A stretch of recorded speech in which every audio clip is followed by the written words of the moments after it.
Mengapa kita musuh? Karena mereka musuh NKRI, musuh Pancasila. Hizbut Tahrir, mengapa kita minta dibubarkan? Termasuk FPI. Rungokno pemerintah. Ini pemerintah mesti dengar ini. Jangan sampai FPI dihidupkan kembali. Cocok atau cocok? Pemerintah harus tegas. Karena ngapa? Anggaran dasar FPI tercantum mereka bercita-cita mendirikan khilafah. Kadang-kadang kelemahan bangsa kita itu begini, Pak, tidak pernah menyelesaikan masalah. NII, DITII bubar, tapi ideologi dan ajarannya masih terus berkembang. HTI, Hizbut Tahrir, sudah bubar organisasinya, tapi ajarannya, rekrutmennya, orang-orangnya masih terus berkembang. Jadi kita tidak pernah membereskan masalah. Hizbut Tahrir itu, Pak, organisasinya sudah bubar, tapi ajarannya masih terus dikembangkan di kampus-kampus, di liko-liko. Kemudian NII itu wisket mbiyen bubar, tapi ajarannya masih Al-Zaitun. Buktinya apa? Alangkah banyak yang sesat gara-gara NII. Kita nggak pernah menyelesaikan masalah. FPI organisasinya bubar, tapi mereka masih bebas menyebarkan ajaran. Musuh NU bukan sekedar kunut atau enggak kunut, tapi musuh NU sejatinya orang-orang yang akan merongrong negara kesatuan Republik Indonesia. Waktu kita dijajah, kita bahkan kita digolongkan lebih rendah dari anjing. Banyak papan-papan di mana disebut Honden and Inlander Verboden. Saya masih lihat prasasti di kolam renang Manggarai tahun 78. Honden and Inlander Verboden, saudara-saudara. Karena itu kita punya prinsip, kita harus solider, kita harus membela rakyat-rakyat yang tertindas di dunia ini.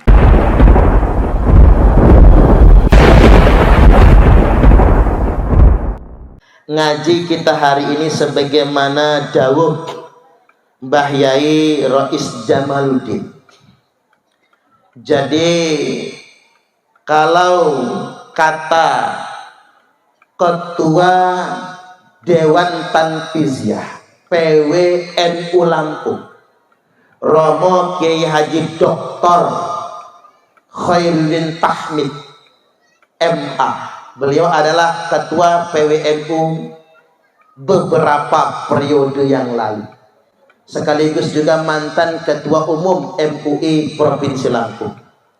Tugas kita ini, kata beliau, al-himayah wal-himayah thummal himayah. Halo, saya amanat dari beliau itu yang mau saya sampaikan hari ini. Tugas kita ini masyarakat Nahdliyin, tugas ulama, tugas para asatidz, dan tugas kader-kader NU, al-himayah wal-himayah thummal himayah. Itu peran kita. Yakni yang pertama, himayatud daulah, peran kenegaraan, peran kebangsaan. Yang kedua, himayatud din, peran keagamaan. Yang ketiga, himayatul ummah, peran keumatan. Makanya ada lazisnu tadi. Monggo wainunya diminum, tapi saya belum dapat wainunya. Pokoknya rungokno, bantu ubziznu, bantu laziznu, mau hajatan, mau pengajian, acara apapun pakai wainu. Cocok atau cocok? Bu, hajatan acara apapun pakai wainu. Jadi kita hidupkan amal usaha jam'iyah, sehingganya dengan amal usaha yang baik kita bisa menebar manfaat lebih. Hadirin wal hadirat rahimakumullah. Yang pertama ingin saya tegaskan pada kesempatan kali ini, himayatud daulah, peran kebangsaan kita. Khittah Nahdlatul Ulama menyatakan NU tidak terafiliasi dengan organisasi politik manapun. NU ini bukan organisasi partisan. NU tidak di bawah partai politik manapun. Ini harus diingat. Khittah ini harus kita pegang. Politik NU adalah high politik. Apa itu? Politik tingkat tinggi. Politik NU adalah politik NKRI. Loyalitas NU adalah loyalitas terhadap NKRI. Siapa kita? NU. Siapa kita? Siapa kita? Enggak serempak. Siapa kita? Gitu Bu. Siapa kita? Siapa kita? NKRI, Pancasila. Nah itulah NU. Kita NU, loyalitas kita kepada NKRI harga mati, ideologi kita adalah Pancasila. Ini harus kita pegang. Makanya musuh NU Bapak Ibu adalah orang-orang yang akan merongrong Pancasila. Tak ulang. Musuh NU adalah orang yang akan merongrong Pancasila dan akan merongrong negara kesatuan Republik Indonesia. Ngapura nggih? Musuh NU bukan Muhammadiyah. NU lan Muhammadiyah cuman kunut ama enggak kunut, enggak musuhan, gitu apa nggih? NU-nya jojong, kunut Muhammadiyah jojong, enggak kunut. NU tahlilan, Muhammadiyah enggak tahlilan, enggak apa-apa. Kita enggak musuhan. Karena bukan itu musuh NU. Makanya sering saya sampaikan, yang mau yasinan jojong, yang enggak mau yang enggak apa-apa. Yang mau tahlilan jojong, yang nggak mau juga nggak apa-apa. Yang penting jangan saling menyalahkan. Kayak hidup bertetangga. Kita dalam hidup bertetangga jangan ngopeni rumah tangga orang. Urusi saja rumah tangga kita dewek. Maka benar kalau kata orang di pasar, laki-laki yang rajin mencium istrinya relatif lebih panjang umur jika dibandingkan dengan laki-laki yang mencium istri tetangganya. Ya iyalah, dibacok orang Bu, macam-macam dengan Mbak. NU enggak musuhan sama jamaah tablik, enggak. Siapa musuhnya NU? Kelompok-kelompok yang anti Pancasila, kelompok-kelompok yang anti NKRI. Itulah mengapa HTI, mengapa kita bubarkan? Karena anti NKRI. HTI, kemudian PKI, tak terhitung bak jumlah nyawa gugur para kiai dan santri perang melawan PKI. Mengapa kita perang melawan PKI? Karena PKI musuh NKRI. Kemudian yang berikutnya NII, DI, TII, yang sempat di Talang Sari juga ya Pak. Mengapa kita musuh? Karena mereka musuh NKRI, musuh Pancasila. Kemudian yang berikutnya Hizbut Tahrir. Mengapa kita minta dibubarkan? Termasuk FPI. Rungokno pemerintah. Ini pemerintah masih dengar ini. Jangan sampai FPI dihidupkan kembali. Cocok atau cocok? Pemerintah harus tegas. Karena ngapa? Anggaran dasar FPI tercantum. Mereka bercita-cita mendirikan khilafah. Kadang-kadang kelemahan bangsa kita itu begini Pak.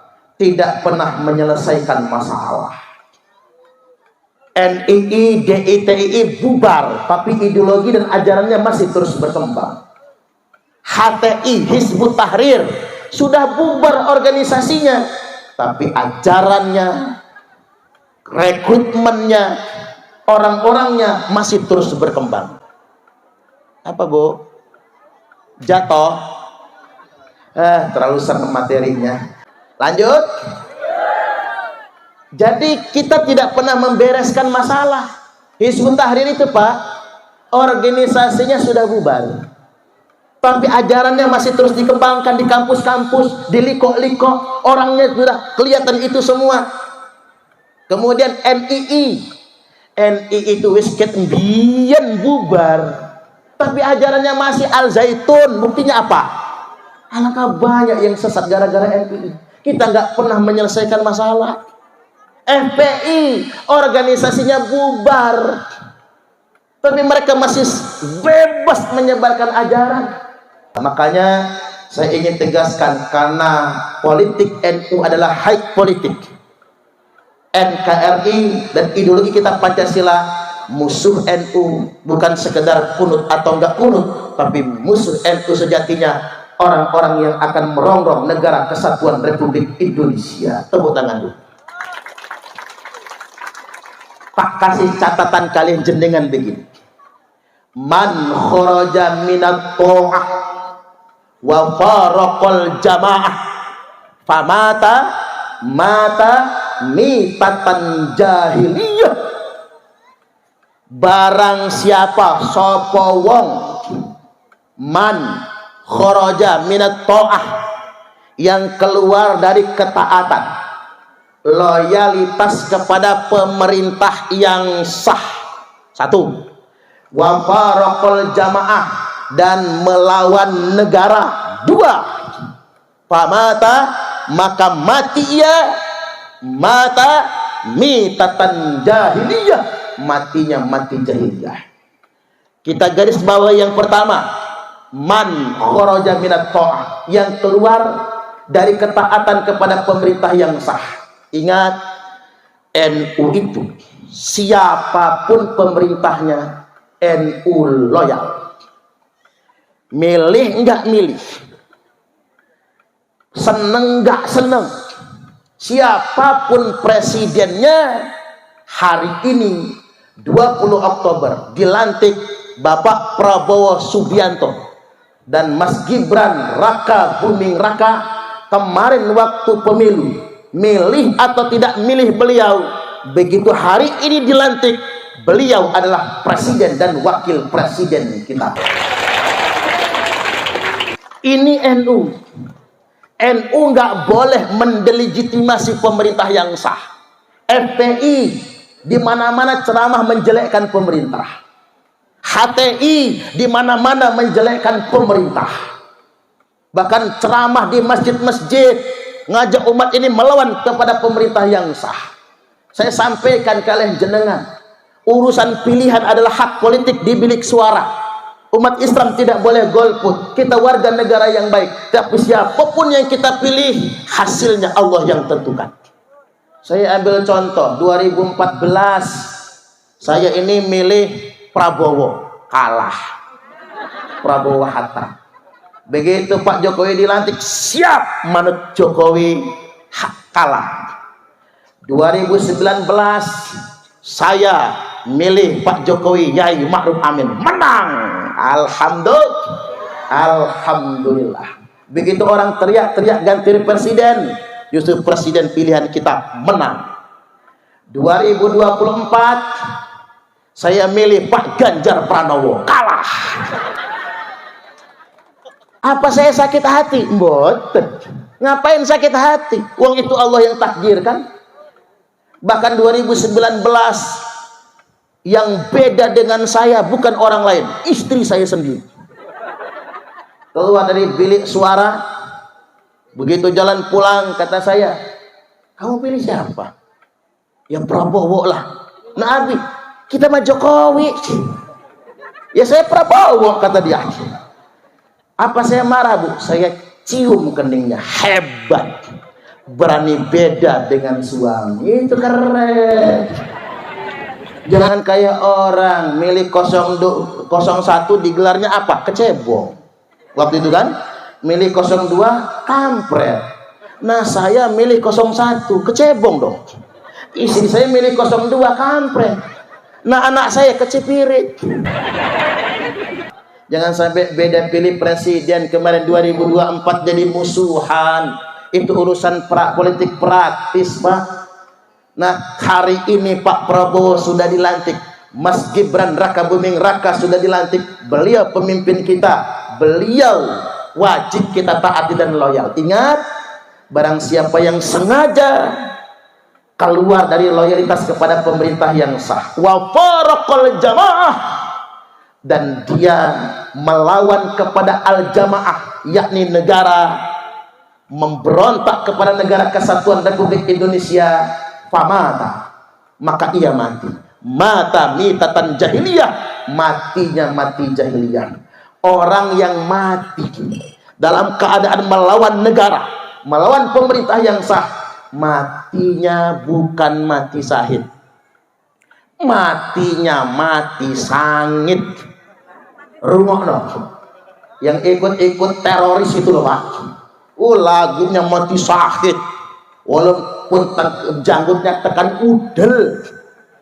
Tapi kalau dia mati dalam keadaan melawan pemerintah yang sah, mati dalam keadaan melawan Pak Polisi, itu teroris-teroris itu Pak, yang mati perang sama Pak Polisi, yang mati perang sama Densus 88, mereka bukan mati syahid, mereka mati dalam keadaan mati jahiliyah.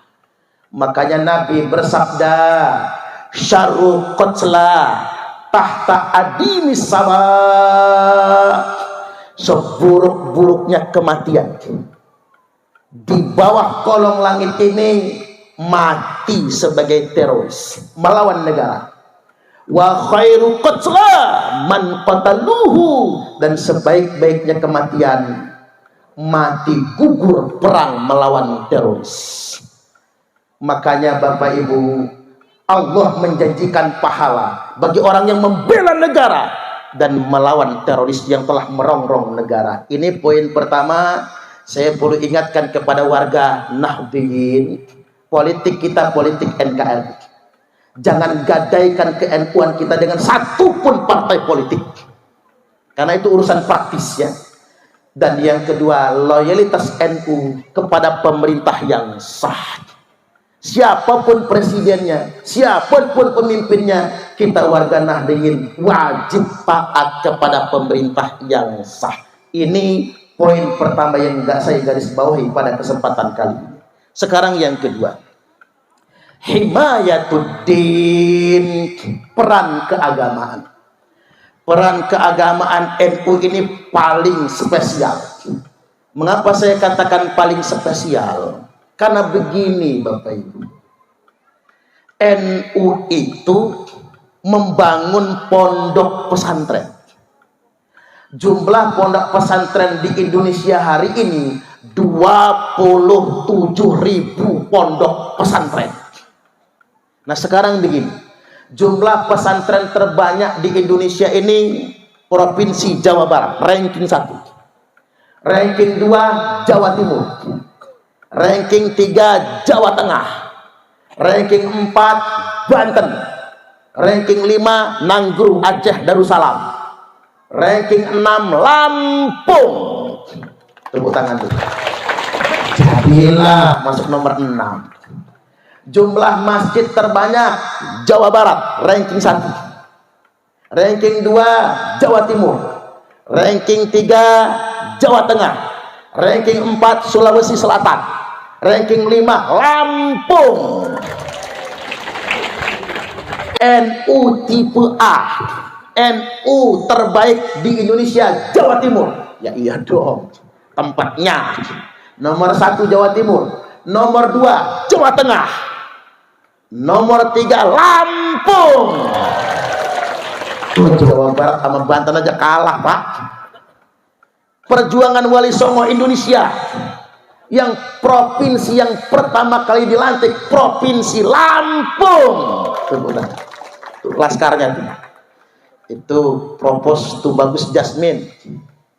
Tuh mirip Abah Lutfi bin Yahya. Ini namanya Jasmine bin Yahya. Itu yang sampingnya Banser itu Pak Iqbal, Ansor Banser. Cuman pakai baju laskar ke sini.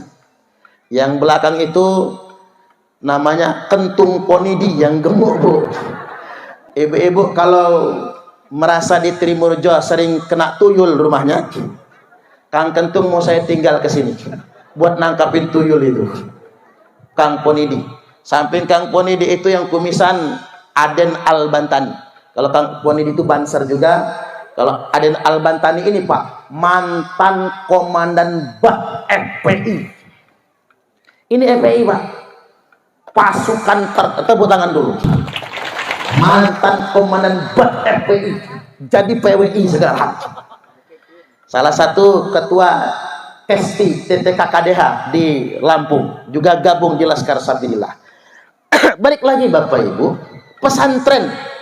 Dan anehnya ini anomali Pak. Apa yang saya sebut dengan anomali? Ada gejala sosial yang gak masuk akal. Mengapa?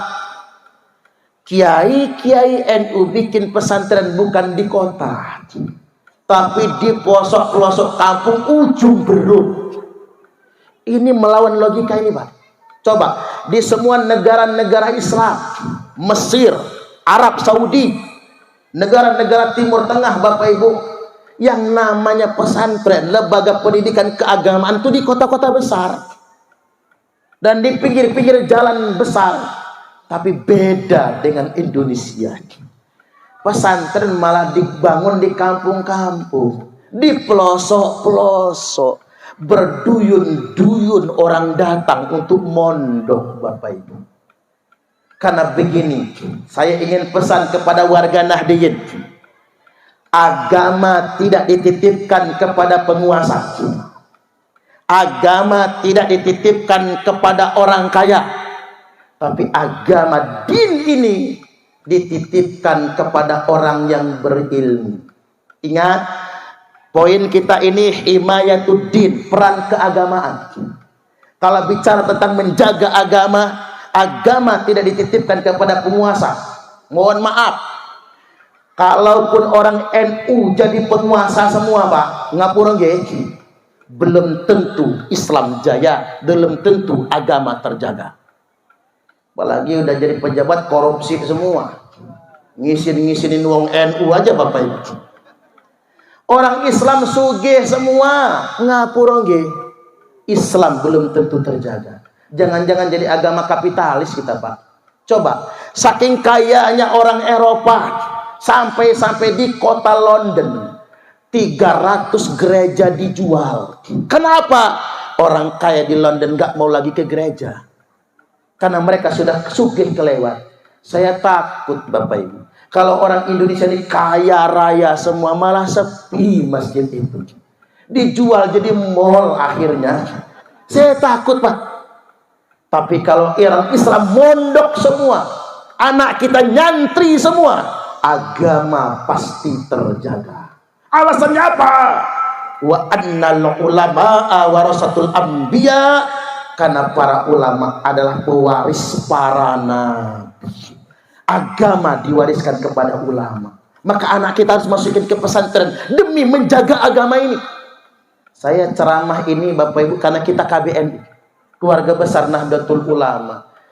Kalau ibarat kata teman saya Pak polisi, polisi tenanan itu Pak, kompol ke bawah, itu polisi beneran tuh. Tapi kalau sudah AKBP ke atas Pak, itu jabatan politik. Maka sekarang itu kan gerbong-gerbongan.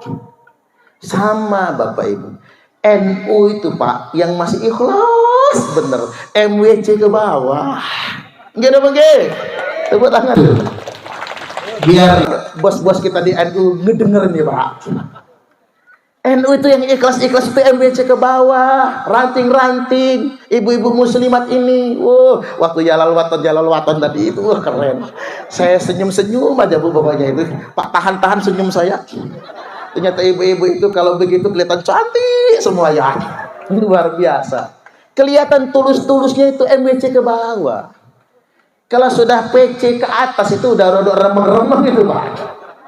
Ada yang pengen nyalon bupati, nyalon wakil bupati. Ini fakta loh.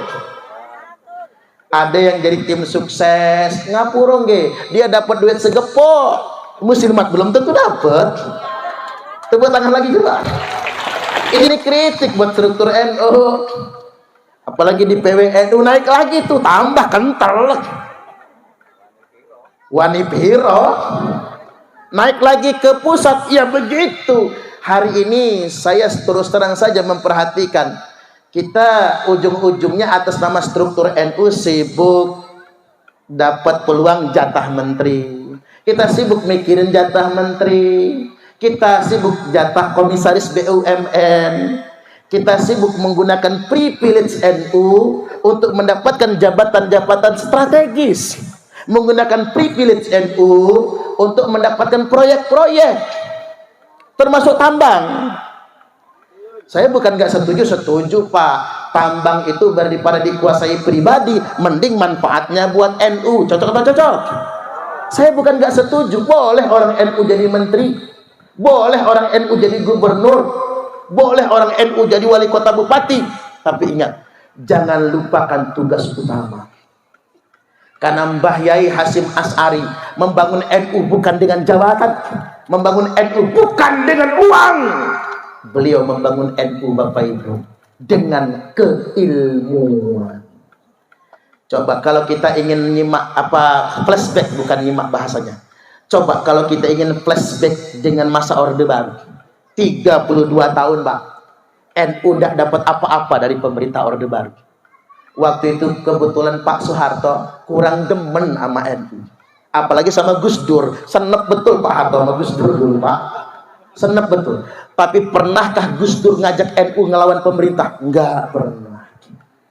Pernahkah ada kiai-kiai NU ngajak masyarakat Nadiyin berontak Pak Soeharto? Enggak pernah Bapak Ibu. Kita enggak dapat jatah menteri, Pak. Bahkan ngapura, pesantren-pesantren NU gede geribik semua. Sekolah-sekolah yang bermerek NU Ma'arif minta bantuan ke Kemenak, minta bantuan ke Departemen Pendidikan. Apa kata pemerintah? Hilangkan dulu nama NU-nya, baru dibantu nanti. Maka banyak sekolah-sekolah NU, Bu, gabung ke Matlaul Anwar. Agar apa? Agar dapat bantuan pemerintah. Apa NU melawan pemerintah? Tidak. Apa NU jadi lemah? Tidak. NU tambah kuat, Bapak Ibu. Pesantren tambah banyak. Ada jutaan santri, alumni pondok pesantren. Bayangkan, Lirboyo itu aja Bapak Ibu. Jumlah santrinya sekarang itu kalau tidak salah satu kawasan Lirboyo itu 60.000 santri. Apa dibangun pakai pemerintah? Tidak. Yang bangun siapa? Ya kita. Anak-anak kita saking Lampung nelpon, Pak, ini mau bangun asrama Lampung. Bapaknya Pak ngirim ke Lirboyo. Yang dari Banten telepon ke Banten, yang dari Palembang telepon ke Palembang, Pak, ini mau bangun asrama Palembang. Orang tua yang bangun, tapi santrinya berkah semua ilmunya. Artinya saya ingin ingatkan kepada Nahdlatul Ulama, kita semua jangan terlena. Perjuangan kita sesungguhnya adalah mencerdaskan umat. Halo? Dua dapat ya. Sekarang yang ketiga, himayatul ummah. Peran kita di tengah-tengah umat, Bapak Ibu. Makanya tadi saya setuju betul, hidupkan Ziznu, lestarikan Laziznu untuk peran keumatan kita. Saya ingin sampaikan kepada segenap hadirin pada kesempatan kali ini, tangan di atas lebih baik daripada tangan di bawah. Cocok atau cocok? Cocok atau cocok? Memberi lebih baik daripada meminta. Walaupun ada yang nanya, Pak Yai, boleh nggak kalau infak di Laziznu diumumkan? Boleh. Yang penting niatnya jangan ria. Kalau kata orang apa, tangan kanan berbagi, tangan kiri selfie. Ya, itu kan sengaja, Pak. Ya kalau dipotoin sama orang nggak apa-apa. Terus diupload, kalau niatnya siar nggak jadi masalah. Saya ingin sampaikan, di Indonesia ini belakangan saya perhatikan, banyak orang kaya tapi mentalnya miskin. Orang kaya tapi bermental miskin. Kalau tampilan mah glowing, mukanya glowing skincare. Habis bersihin karang gigi, kinclong giginya. Muka glowing skincare. Kalau kondangan bawa tasnya aja begini. 5 jari dipasangin cincin semua. Begitu masuk taruh, twing twing twing. Lagunya kayak orang kaya. Tangan kiri penuh sama gelang. Ngaji begini ecak kepanasan bekipas, kuncrang kuncring, kuncrang kuncring. Udah kayak ketimpringan. Lagunya kayak orang kaya, dibilang miskin nggak mau, tapi nggak dapat bansos kali BLT, ngamuk. Ini di sana, kalau di sini pusatnya.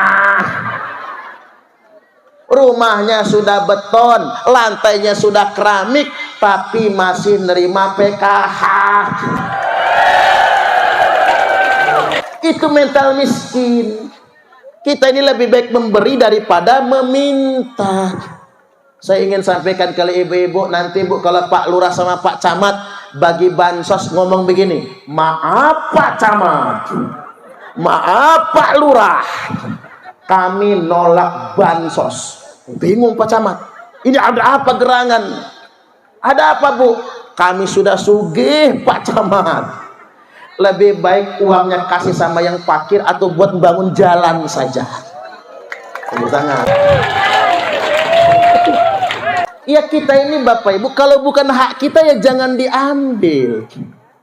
Jangan sampai kemudian kita ini merasa rezeki sumbernya dari situ. Yang penting kadang-kadang Pak Kadus, ada Pak Kadus nggak Pak? Pak Bayan. Begitu bagi bansos apa kata emak-emak? Sekilit Pak Kadus. Orang lain kebagian, kita mah enggak. Saudara dia kebagian, kita mah enggak. Panas kuping Pak Kadus. Kata bininya, Pak berhenti aja jadi kadus. Orang gajinya juga nggak seberapa Pak. Diomongin orang sekampung. Ya sudah, kata suaminya, Mama sabar saja. Saya tak lapor sama Pak Lurah.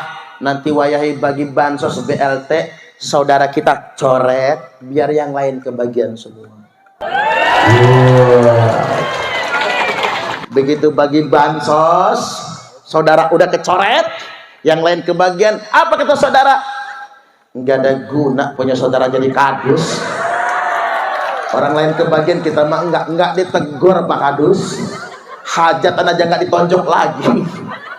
Ini masalah kita Bapak Ibu. Karena mengapa? Banyak orang bermental miskin. Saya ingin sampaikan pada kesempatan kali ini, sesuap nasi yang engkau masukkan ke dalam perut orang yang lapar itu lebih baik daripada membangun 1000 masjid jamiah. Berhentilah dulu orang Islam itu bongkar pasang masjid, bongkar pasang masjid. Masjid sudah bagus, sudah itu saja dulu, jangan dibongkar pasang lagi. Kita peduli dengan tetangga masjid, kita peduli dengan saudara-saudara kita. Ada yang nggak kebeli beras mahal Bu, mending jenengan di saluran irigasi Pak, bisa nyawa Bapak Ibu. Betapa banyak orang yang nggak punya sawah, nggak punya kebun, pekerjaan juga Bapak Ibu nggak jelas, serabutan, nggak kebeli beras. Oke, kita tahan lapar, bini monyong, anak-anak merintih, itu yang nggak tahan Bapak Ibu. Makanya kalau kita bangun masjid mewah, paling banter orang ngomong apa? Wow, masjidnya mewah. Ibu-ibu datang ke Al-Jabar Jawa Barat, selfie Pak, upload di media sosial, paling banter begitu. Tapi kalau jenengan ngasih orang yang lapar, pagi dia nggak sarapan, siang sudah mulai keroncongan, sore kelaparan, malam ngarep ada undangan kendurenan. Ternyata yang mati juga nggak ada. Ngapalah sepi orang mati zaman sekarang ini. Akhirnya Bapak Ibu datang ketua Lazismu. Ketua Lazismu siapa? Pak Ari aja lah, Pak Ari ya.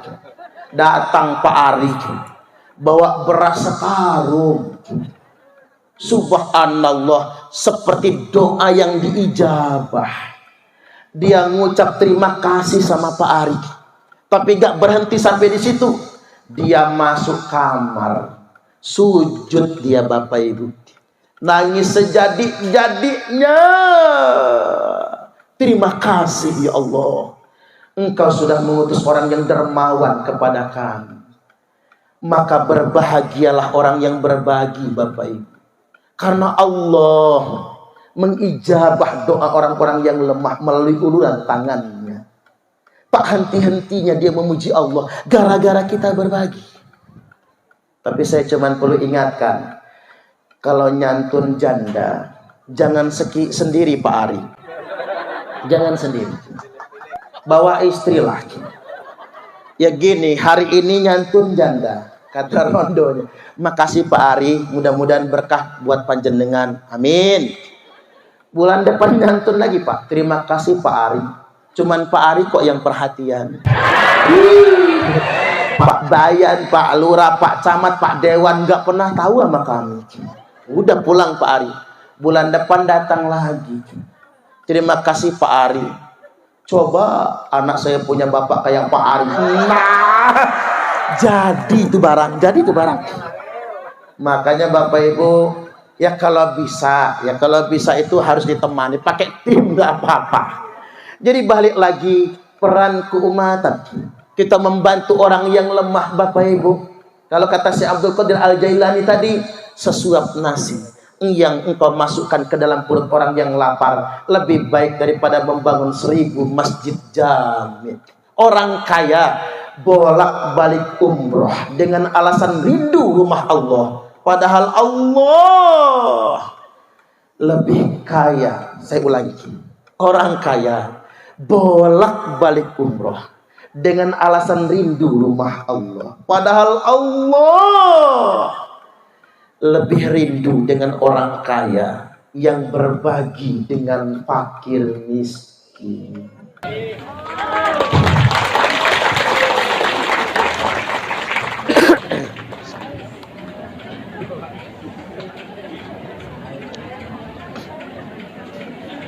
Gara-gara batuk suara saya seret jadi rodok mirip Kiai Marzuki Mustamar gitu. Baik, nah pada kesempatan kali ini materi terpenting di bagian akhir yang hendak saya sampaikan terkait dengan himayatul ummah. NU ini Bapak Ibu sudah 1 abad lebih, sudah masuk abad kedua tahun Hijriah. Abad pertama berakhir 1444 Hijriah. Sekarang 1446 Hijriah. Berdasarkan kalender Qamariyah, kita sudah di abad yang kedua, pangkal. Dan berdasarkan kalender Syamsiah, kita butuh waktu 1 tahun lebih dikit lagi untuk 1 abad. Karena 31 Januari 2026 nanti pas 1 abad berdasarkan tahun Syamsiah. Karena kita sudah di abad kedua Nahdlatul Ulama, kita diingatkan akan sabda Nabi, innallaha yab'atu li hadhil ummat ala ra'si kulli mi'ati sanatin may yujaddidu laha dinaha. Sesungguhnya Allah akan mengutus lihadhil ummah, untuk umat ini, bimakna linahdotil ulama, untuk nahdlatul ulama. Kalau kita ingin khususkan, ala roksi kulli mi'ati sanah, setiap pangkal 100 tahun, mayyujaddidulah dinaha, orang yang akan menjadi mujaddid, mendobrak kebekuan, menggoncang kemapanan, mengadakan pembaruan kepada sesuatu yang terlalu mapan di Nahdlatul Ulama ini. Maka terkait dengan ini, saya enggak mau nunjuk Bapak Ibu. Nanti saya sok bisa, wah mujadidnya siapa misalnya ya, enggak mau nunjuk. Tapi saya ingin mengkerucut kepada peringatan. Nabi sallallahu alaihi wasallam telah mengingatkan, dzakara Nabi sallallahu alaihi wasallam fitnatal ahlas wa fitnatas sarra. Nabi mengingatkan fitnah ahlas dan fitnah sarra. Para sahabat bertanya, wa ma fitnatul ahlas ya Rasulullah? Apa itu fitnah ahlas ya Rasulullah? Kata Nabi, hiya fitnatu harabin wa harab. Fitnah ahlas adalah fitnah peperangan dan pelarian, di mana umatku akan dijajah, umatku akan diperangi, yang tertangkap akan dijadikan budak, yang berhasil lari akan menjadi buronan selamanya. Dan sebagai umat Nabi, Bapak Ibu, Indonesia sudah mengalami tahun 1595 Masehi datang Belanda pertama kali di Laut Banten, menandai penjajahan Belanda pertama kali di bumi Nusantara. Itulah mengapa Pak, kita dijajah itu 3 abad setengah, 350 tahun lamanya. Karena Belanda datang tahun 1596, bukan 95, berarti totalnya 349 tahun kita dijajah oleh Belanda. Saya munculkan pertanyaan, mengapa terlalu lama kita dijajah oleh Belanda? Karena kita dikhianati oleh saudara kita sendiri. Kita nyebutnya londo ireng.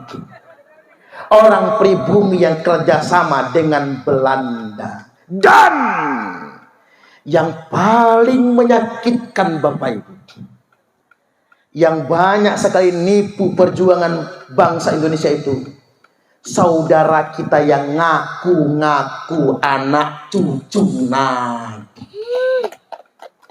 Saya ingin kupas pada kesempatan kali ini. Belak-belakan ini.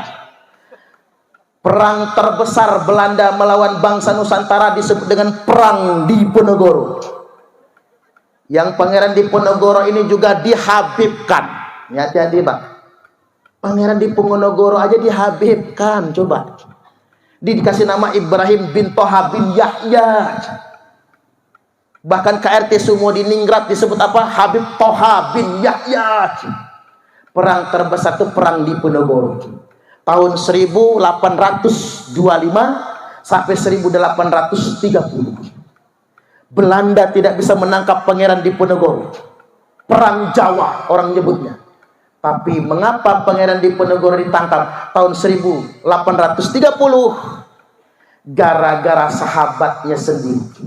Namanya Pekeh Ibrahim. Nama aslinya Habib Ibrahim Ba'abud.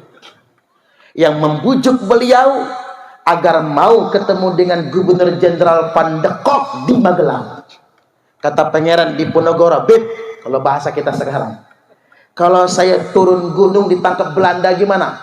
Saya sudah yakinkan bersama Jenderal Pandekok, ini murni habis puasa, silaturahim Idul Fitri, Belanda tidak akan menangkap." Kata Pangeran Diponegoro, "Saya percaya kalian jenengan, Beb. Jadi saya akan turun gunung." Tapi apa kenyataannya Pak? Begitu sampai di Magelang, di rumah Pandekok, Pangeran Diponegoro dan seluruh pasukannya ditangkap oleh Belanda. Ini mengapa kita percaya? Karena dia ngaku cucu Nabi. Mengapa kita percaya? Karena dia sama saudara kita juga. Kemudian yang berikutnya, tahun 1830, Raden Imba Kesumaratu. Halo? Dengerin ya Bu, sejarah nggih. Raden Imba Kesumaratu, keturunan Sunan Gunung Jati, dari Keratuan Darah Putih, memimpin pasukan perang Bapak Ibu. Akhirnya ditangkap bersama mertuanya yang asli itu Bagus dari Banten.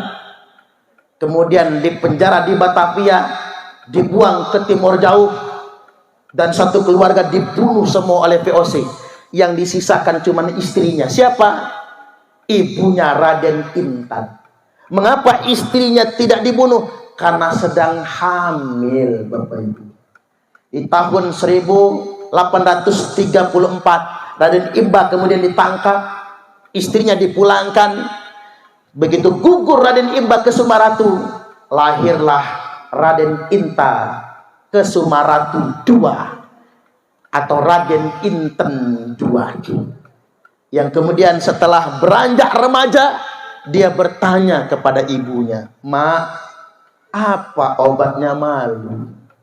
Kata sang ibu, "Nak, obatnya malu itu mati." Apa maksudnya? Lebih baik mati, nak, daripada kamu berkhianat kepada bangsamu sendiri. Lebih baik kamu mati, nak, daripada kamu bekerja sama dengan Belanda dan mengkhianati keluargamu sendiri. Datang beberapa habib, Pak, ngaku-ngaku cucu Nabi, ngajak keluarga Raden Intan untuk tunduk kepada VOC. Apa kata Raden Intan? "Kalau benar Anda cucu Nabi, beset dulu tangan. Kalau darahmu putih, pantas kamu ngaku cucu Nabi. Tapi kalau darahmu masih merah seperti saya," kata Raden Intan, "jangan sekali-kali ngaku anak cucu Nabi. Kalau hanya ingin mengkhianati bangsamu sendiri. Jangan pernah ngaku-ngaku anak cucu Nabi. Kalau kamu malah berkhianat dan bekerja sama dengan Belanda." Pulang Habib-habib ini, Bapak Ibu. Akhirnya Raden Intan gugur di medan tempur melawan VOC. Karena gugur di medan tempur, ditetapkanlah beliau pahlawan nasional Indonesia asal Lampung. Artinya darah Lampung bukan darah pengkhianat. Darah Lampung adalah darah kesatria. Tepuk tangan. Kita bukan pengkhianat. Lanjut lagi tahun 1888, Habib Usman bin Yahya bekerja sama dengan Senok Horguronye, baca semua buku sejarah. Semua orang tahu, Pak, orientalis Senok Horguronye itulah yang merusak Islam dari dalam. Temannya siapa? Habib Usman bin Yahya, yang mengeluarkan fatwa dalam kitabnya apa? Perlawanan masyarakat Cilegon, Banten melawan Belanda itu termasuk gurur, perbuatan sesat dan sia-sia. Atas dasar fatwa Habib Usman bin Yahya, Belanda membantai para ulama dan para santri dan jamaah Thariqah Qadiriyah wa Naqsabandiyah di Cilegon, Banten. Tragedi geger Cilegon tahun 1888. Ini orang, Bapak Ibu. Mengapa banyak orang percaya? Karena dia ngaku-ngaku cucu Nabi. Nah, dilalah di tahun abad kedua Nahdlatul Ulama, ada seorang ulama muda NU, Ketua Robitoh Ma'ahid Nahdlatul Ulama PWNU Banten, mantan, udah mantan sekarang, anggota LBM PBNU, Kiai Haji Imaduddin Utsman Al-Bantani, mengeluarkan sebuah kajian dan membuktikan, ternyata mereka yang ngaku-ngaku anak putune Kanjeng Nabi ini sanes, Pak, bukan anak cucu Kanjeng Nabi. Mereka cuma ngaku-ngaku saja. Saya akan masuk ke hadisnya. Tsumma fitnatu sarra. Lalu setelah lepas zaman penjajahan, akan datang fitnah sarra, fitnah di zaman kemerdekaan. Saat umat sedang membangun, saat negeri kita sedang membangun, muncul fitnah sarra. Apa itu? Dakhanuha min tahti qodama rajulin min ahli baiti. Fitnah ini akan keluar dari bawah telapak kaki laki-laki yang ngaku-ngaku anak cucuku, kata Nabi. Ngaku-ngaku ahlul baitku, yaz'umu annahum minni walaysa minni. Dia ngaku-ngaku anak cucuku padahal dia bukan anak cucuku. Wa innama awliya'iyal muttaqun. Karena sesungguhnya semata-mata anak cucuku hanyalah orang-orang yang bertakwa. Halo. Begini Bapak Ibu, Dua hal Pak, saya sederhanakan saja. Berdasarkan kajian kitab nasab, Bani Ba'ali, para habaib di Indonesia ini bukan cucu Nabi, bukan keturunan Nabi. Karena apa? Kalau pakai perumpamaan Mbah Yai Marzuki Mustamar, berdasarkan kitab nasab yang lama, kakak yang lama, Imam Ahmad bin Isa, yang katanya hijrah ke Yaman, Hadramaut, itu enggak hijrah ke Yaman. Beliau itu tinggalnya di Basrah dan tidak pernah hijrah ke Yaman. Berdasarkan kakak lama Imam Ahmad bin Isa, catatan kitab nasab, anak beliau cuma 3, anak lanangnya. Muhammad, Ali, Husain, cuma 3. Anaknya Imam Ahmad bin Isa ini Pak, Dzurriyyatnya Kanjeng Nabi, cuma 3. Beliau wafat tahun 345 Hijriah. 345 Hijriah. Tiba-tiba pada tahun 895 Hijriah. Coba kita kurang dulu Pak. 895 kurang 345. Berarti 550 tahun. Tiba-tiba 550 tahun kemudian, tahun 895 terbit kakak baru yang menyatakan bien Imam Ahmad punya anak 4, nambah 1 namanya Ubed. Inilah titik masalahnya kalau pengen tahu Pak.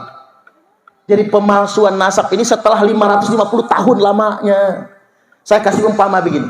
Tahun 2024 jenengan dengar kabar anaknya Pak Soekarno itu Megawati Soekarno Putri, Sukmawati Soekarno Putri, Rahmawati Soekarno Putri, Guru Soekarno Putra, Guntur Soekarno Putra. Tiba-tiba 500 tahun kemudian, tahun 2600 Masehi, anak Soekarno nambah 1. Namanya Suparman Soekarno Putra. Sampean percaya enggak?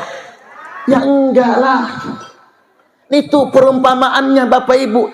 Dan berdasarkan kitab nasab 100% Habib-habib di Indonesia ini bukan anak cucu Nabi. Paham? Yang kedua, berdasarkan tes DNA. Berdasarkan tes DNA ini ayat kauniyah, ini ilmu Allah. Cucu putune Kanjeng Nabi nang Mekah, DNA-nya J1. Kerajaan Yordania Pak. Yordania itu kan yang memimpinkan keturunan Nabi. Kerajaan Yordania J1. Maroko J1. Nah, Bani Ba'alwi ini haplogrup DNA-nya G. G itu bukan keturunan Nabi Ibrahim, bukan keturunan Nabi Ismail, bukan keturunan Nabi kita. Tapi G itu Yahudi Askenazi, etnis Eropa Kaukasia, Yahudi Hazari, gennya sama dengan gen Yuya, dukun Fir'aun. Jadi saya ingin tegaskan pada kesempatan kali ini, berdasarkan ilmu nasab dan berdasarkan tes DNA, Habib-habib di Indonesia bukan keturunan Kanjeng Nabi. Tepuk tangan dulu. Saya sampaikan begini karena kita ini NU. Muhammadiyah nggak percaya mereka keturunan Nabi Pak. Persis LDI nggak percaya, cuman NU yang percaya. Nah, apa kita harus musuhan sama kabib-kabib? Enggak. Kita warga Nahdiyin sama habaib itu ingin sama-sama jadi umat Kanjeng Nabi. Dosanya mereka itu karena ngaku-ngaku anak putu. Apa meneh ngaku-ngaku anak putu minta privilege, hak istimewa Bapak Ibu. Ingin dijadikan majikan. Bahkan mohon maaf nggak ngapura nggih. Kejadian di kita Pak, kiai-kiai itu gak dianggap.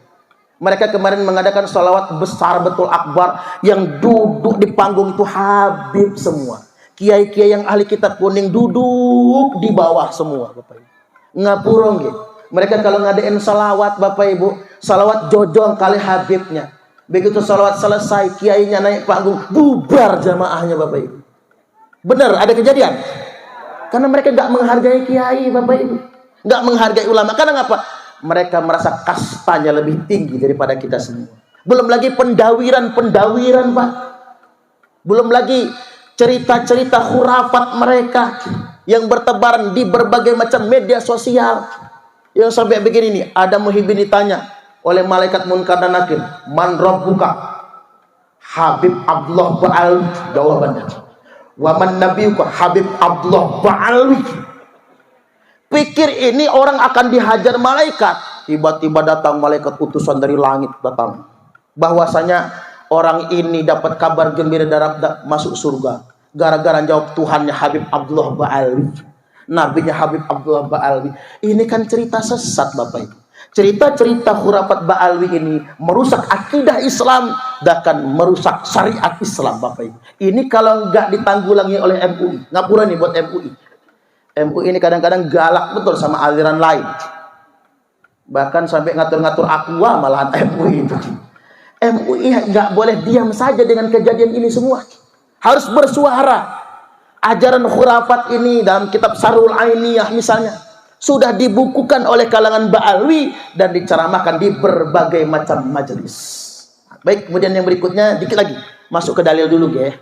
Nabi sallallahu alaihi wasallam telah bersabda, "Ma min rajulin idda'a li ghairi abihi wa huwa ya'lamuhu illa kafar." Barang siapa yang menasabkan dirinya kepada seseorang yang bukan bapaknya, ngaku-ngaku si fulan adalah bapaknya, dan dia tahu itu, illa kafar, maka sudah dipastikan dia telah melakukan kekafiran. Wa manidda'a qauman laisa lahu fihim nasabun, barang siapa yang ngaku-ngaku nasabnya berasal dari suatu kaum, termasuk ngaku-ngaku anak putune Kanjeng Nabi, laisa lahu fihim nasabun, padahal nasabnya bukan berasal dari situ, fal yatabawwa maq'adahu minan nar, maka silakan dia ngapling sendiri tempat tinggalnya di dalam neraka. Hati-hati. Ini semua demi menyelamatkan Ba'alwi sendiri. Kalau sampean nggak berubah, masih ngaku-ngaku anak putri Kanjeng Nabi, fal yatabawwa maq'adahu minan nar, maka silakan panjenengan ngapling tempat tinggal yang sudah disediakan di dalam neraka. Terakhir Bapak Ibu, tadi saya nyebut Raden Intan G. Saya cuplik dikit, pokoknya jam 12 ini. Saya takut jenengan udah gak betah, makanya begitu. Kan penceramah harus bijaksana, nggak boleh memaksa. Begini Bapak Ibu, Sunan Gunung Jati menikahi putri Sinar Kaca dari kerajaan Pugung Lampung, Pak, Pugung Raharjo, punya anak Minah Gejalabidin. Lalu pulang ke Cirebon, balik lagi ke Lampung dan menceraikan putri Sinar Kaca karena beliau akan menikahi putri tertua, Putri Sinar Alam. Punya anak namanya Minah Gejalaratu. Pulang ke Cirebon, setelah bujang dua anak ini, kakak beradik berangkatlah ke Cirebon. Lantas kemudian Minah Gejalabidin pulang ke Melinting, mendirikan keratuan Melinting.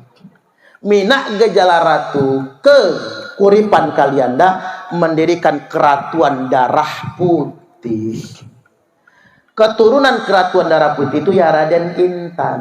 Karena Raden Intan Kesumaratu II-nya wafat, maka silsilah keluarga dilanjutkan kepada pamannya Raden Bangsa Kesumaratu, yang sekarang keturunannya masih ada sampai sekarang. Yang sekarang keturunannya itu Dr. Erwin Sahrial di sana Bapak Ibu. Dan ingin saya sampaikan, kalau Raden Intan, Pak, Ratu Darah Putih, keturunan Sunan Gunung Jati, berarti masih merupakan zuriat Kanjeng Nabi. Ngapain jenengan, Pak, menghormati zuriat palsu yang cuman ngaku-ngaku? Ada anak putune Kanjeng Nabi beneran, Bapak Ibu, tapi kita abaikan begitu saja. Mentang-mentang hidungnya udah pesek kayak kita juga, karena nikah sama orang pribumi. Nah ini penting untuk kita garis bawahi, termasuk Pak yang di Kebumen, Somlangu ya. Itu Al-Hasani itu. Somlangu, pondok pesantren tertua di Indonesia. Itu Syekh Abdul Kafi Al-Hasani, itu keturunan Kanjeng Nabi. Wali Songo itu rata-rata keturunan Kanjeng Nabi, Bapak Ibu. Kadang mohon maaf, keturunan Wali Songo nggak dihormat, nggak dirumat, malah kita kemudian menjadikan majikan orang-orang yang memang bukan keturunan Nabi. Saya ingin tegaskan mengapa keturunan Wali Songo tidak mau ngaku-ngaku sebagai keturunan Nabi, demi menjaga kemuliaan nasab suci Rasulullah Sallallahu Alaihi Wasallam. Tapi berhubung Bapak Ibu, Israel sudah semakin zalim, Palestina sudah semakin teraniaya, sebentar lagi Imam Mahdi akan muncul. Siapa itu Imam Mahdi? Ismuhu ismi wa ismu abihi isma abi. Imam Mahdi itu kata Nabi, namanya podo sama dengan namaku, nama bapaknya sama dengan nama bapakku, berarti namanya Muhammad bin Abdullah min itrati, keturunanku kata Nabi, min waladi Fatimah, keturunan dari Fatimah. Ahlul bait Nabi, cuman tidak di Trimurjo. Tidak di Trimurjo. Orang ini akan menguasai Timur Tengah, Arab, dan akan memimpin pasukan umat Islam menumpas Yahudi Israel.